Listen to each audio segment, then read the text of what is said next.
เบิ่งใจขาน้อยเนี่ยคันสิไปปฏิบัติเลยนี่ยังบ่ได้เฮียขาน้อยนะเบิ่งนี่สิแบบออกว่าตั้งใจปฏิบัติเลยเด็ดขาดเด็ดเดียวยังบ่ได้เฮียขาน้อยนะปฏิบัติเนี่ยเราไปตั้งใจเฮ็ดกับบ่ได้เลยมันผิดตั้งแต่เราตั้งใจสิไปปฏิบัตินี่แหละอืมไปกับบ่ได้ผลหยังเราตั้งใจสิเฮ็ดให้มันได้นั่นนะไปกับบ่ได้ไปกับเสียไปซื่อมันพรมันมันบ่ถึกเลยผิดโดยแต่เริ่มต้นไปเลย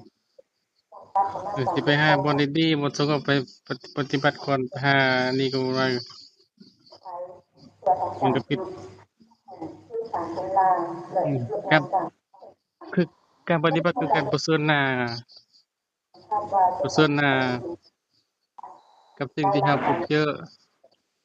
กับง่ายๆคือกับปัญหาแหละนั่นธรรมะมันจะเกิดขึ้นมาเลยธรรมะมันบ่แม่นว่าเราสิไปหาแล้วมันสิได้บ่ได้เดะไปหาแฮ่งๆๆไปหาแฮ่งๆบ่ได้อ๋อแฮ่งหาแฮ่งๆบ่ได้แฮ่งมันแฮ่งหนีอืมมันต้องอืมเปลือกต้มขี้ฝุ่นกองเปื้อเปื้อนอยู่บ่อนใดความสะอาดมันก็อยู่บ่หั้นบ่เฮาสิไปหาความสะอาดนี่บ่หั้นบ่หาบ่หั้นหรอกไปหาก็เมื่อยซื่อไปหาบ่นี้แล้วมันก็ยังมีบ่อนใหม่ไปเรื่อยถ้าเฮาอยู่เรือนเฮาเห็นมันเปื้อนเฮาก็ปัดนี่เฮาก็บ่ต้องไปหาความสะอาดบ่อนอื่นแม่นบ่เพราะว่าความสะอาดมันมีอยู่ทุกบ่อนเดะเมื่อว่าเฮาต้องการความสะอาดเฮาก็ปัดเรือนเฮานี่มันก็มีขึ้นมาเฮาบ่จำเป็นต้องไปจ้างรถสิไปเบิ่งสะอาดอยู่พุ่นไปหาบ่อนใดที่มันสะอาด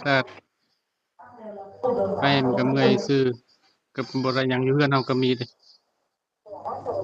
มันเป็นเรื่องเสียเวลานะมันเป็นเรื่องของความบ่พร้อมเวลาใดบ่พร้อมเวลาใดบ่เหมาะสมเวลาใดที่มันลำบากเวลาใดที่มีความทุกข์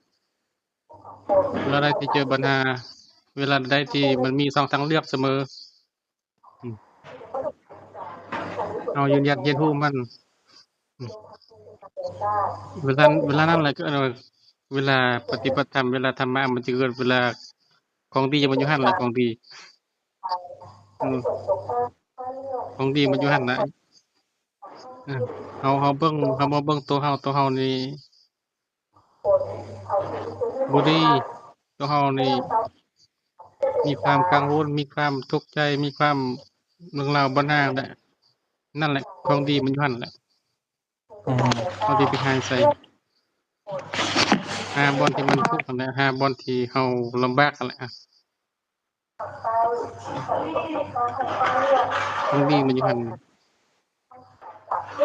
อันนี้เฮาสิไปหาของดีอยู่ไสของดีมันอยู่ไสล่ะของดีขาน้อยนี่เป็นช่างเป็นคนแบบไล่โลเลนะตัดสินใจยากเป็นคนโลเลแล้วก็ลังอืมเลตัดสินใจยากบ่เด็ดเดียวบ่อาถรรพ์คือเขาอืมของดีมันของดีมันของดีมันก็อยู่หั่นแหละของดีก็อยู่หั่นถ้าเฮาพยายามตัวเฮาอยู่หั่นอยู่ที่มันโลเลอยู่ที่เฮาฮู้แหละฮู้ว่ามันโลเลนั่นแหละแต่พยายามหั่นของดีมันก็สิปรากฏอยู่หั่นเราอย่าไปเอ่อไปซ้ำเติมว่าไปเสริมเติมว่าเฮาบ่ดีเฮามีไปจังซี่นี่ทุกข์หลายบ่หรือว่าบาปหลายบ่บุญน้อยบ่อันนี้การซ้ำเติมนึกอาตัวนี้บ่ถูกต้องมันเฮาเป็นจังใดเฮาก็ให้เสาะหาอยู่หั่นให้ฮู้อยู่หั่นอาของดีมันก็อยู่หั่น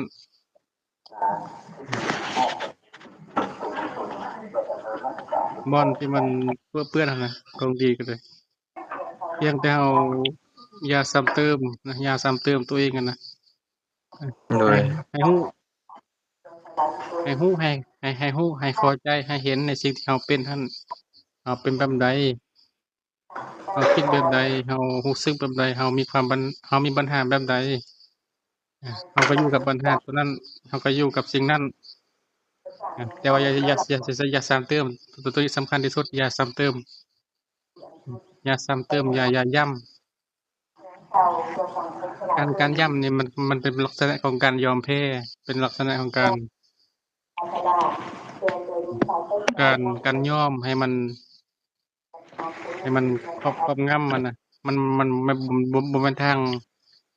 ที่จะดับทุกข์ทางดับทุกข์ก็คือเราอย่าไปซ้ำเติมตัวเอง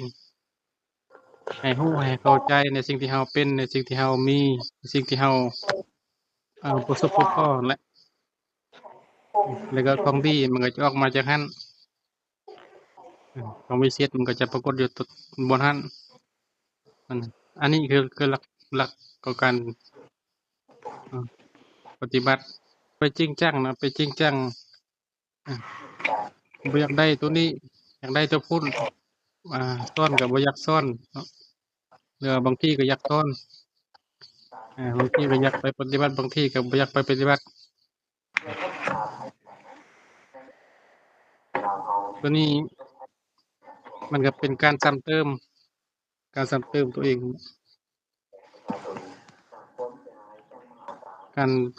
เป็นการบ่เข้าใจตัวเอง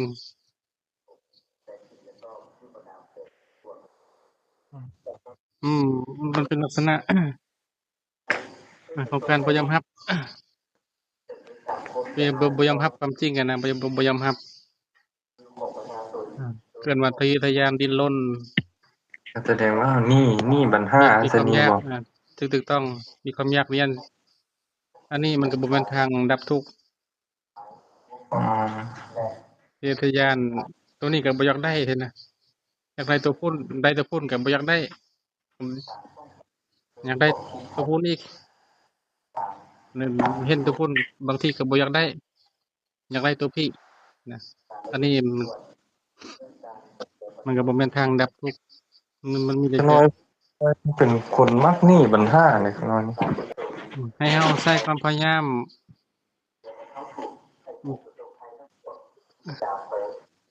แก้ไขในสิ่งที่เราเป็นนั่นแหละคือเราอย่าไปนี่มันเราอยู่บอนนี้เนาะมันเป็นจั่งซี้เรารู้เราเข้าใจเราเรียนรู้ถึงมันอาอืมแล้วเราก็พยายามแก้ไขในสิ่งเหล่านี้นี่ของดีมันสิเกิดตัวนี้ความวิเศษมันเกิดบนนี้โดยที่จะบ่จำเป็นต้องร้องขอต่อผู้อื่นให้เอาให้ของดีก็ได้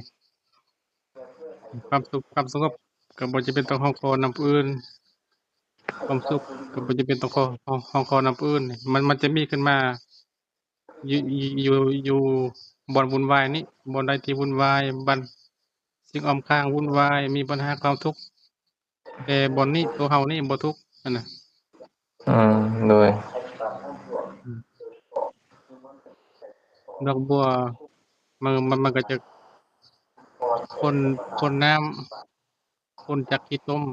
มมันเปื้อนอยู่แต่ดอกบัวมันก็ออกมาจากขี้ต้มแล้วมันก็งดงามวิเศษกลายเป็นของดีไปสมมุติว่าคันเฮาสอนเนี่ยเฮาก็ปฏิบัติได้เนาะคันเฮาตั้งใจปฏิบัติอยู่ในตัวเนาะถึกแล้วเฮาเรียนรู้ตัวเองอืมโดยเรียนรู้ตัวเองบ่อนปบ่อนปฏิบัติมันสิต้องไปหาอยู่ไสมันบ่มีสิไปหาอยู่ไสบ่อนใดที่เป็นบ่อนปฏิบัติที่ดีสุดก็บ่มีวัดนั้นบ่ป่านั้นบ่ภูเขานั้นบ่เมืองนั้นบ่แขวงนั้นบ่โลกนั้นบ่ชาติหน้าบ่อืมก็บ่มีบ่อนที่ดีที่สุดก็คือตัวเราในตอนนี้ตัวเราในตอนนี้ก็หมายถึงว่าตอนนี้เราคิดแนวใดตอนนี้เรารู้สึกแนวใดตอนนี้เราเจอปัญหาหยังตอนนี้มีเรื่องราวหยัง ตอนนี้เฮาทุกข์เรื่องหยังตอนนี้เฮาเป็นหยังนี่แหละคือเฮือนคือศาลของเฮานี่แหละคือบ่อนปฏิบัติของเฮานี่แหละของดีของเฮามันจะเกิดอยู่นี่มันจะมีอยู่นี่ขึ้นมาอืมแปรเปลี่ยนจากหินธรรมดาให้กลายเป็นเพชรเป็นค่ำไปอืม ขาน้อยนี่มันแบบบ่มีความอดทนเฮ็ดหยังก็บ่อดทนปานใดขาน้อยนี่นิสัยเอง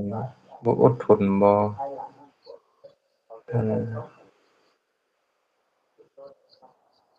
ถ้าถ้าเรารู้ก็ดีส่วนว่าเรื่องอดทนหลาย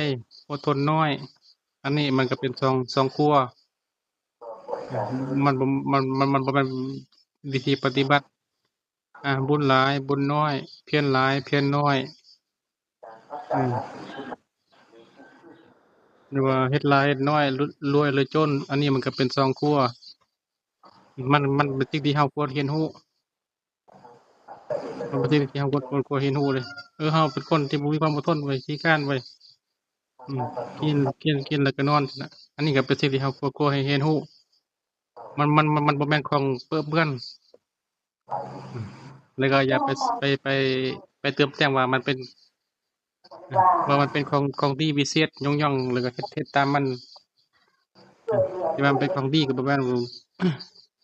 ที่ว่ามันเป็นของเปื้อเปื้อนเป็นนรกเป็นอเวจีก็บ่แม่นอืมที่เป็นของดีก็ต่อเมื่อเราเป็นผู้แสวงหาโอกาสเห็นมันอืมเราจะเราจะหาของดีในในความในความขี้คร้านนั้นเห็นบ่จังได๋อาในความขี้คร้านนั้นมันก็เสื่องซ้อนไปด้วยของดีนั่นแหละเพชรนินจินดาไปในความบ่อดทนในความบ่มีความพยายามเกียจคร้านมันก็มีเพชรนินจินดาอยู่หั่นแหละขึ้นกับว่าเราจะเบิ่งเห็นบ่ในความดูหมั่นขยันเพียรมันก็มีเพชรนินจินดาอยู่หั่นแหละขึ้นกับว่าเราจะเบิ่งเห็นบ่